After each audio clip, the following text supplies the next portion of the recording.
The United Nations instructed around 3,300 Afghan staff not to come to work in Afghanistan for the next 2 days. This comes after the Taliban authorities indicated on Tuesday that they would enforce a ban on Afghan women working for the World Organization.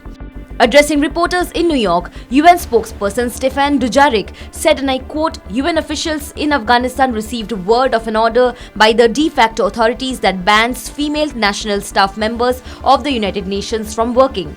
He said that UN is looking into the impacts and will meet with Afghan Foreign Ministry officials in Kabul on Wednesday to seek further clarity. As per reports, about 400 Afghan women work for the UN. Two UN sources informed that concerns over enforcement had prompted the organization to ask all staff, male and female, not to come to work for 48 hours.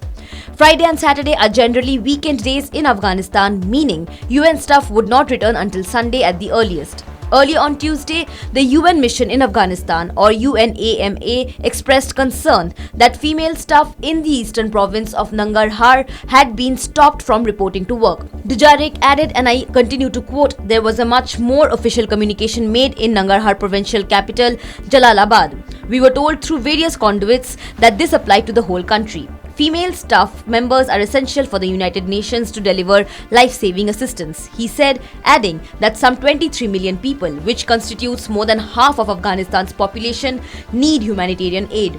UN Secretary General Antonio Guterres condemned the ban forced in Nangarhar, posting on Twitter. The later half of his tweet read, if this measure is not reversed, it will inevitably undermine our ability to deliver life-saving aid to the people who need it.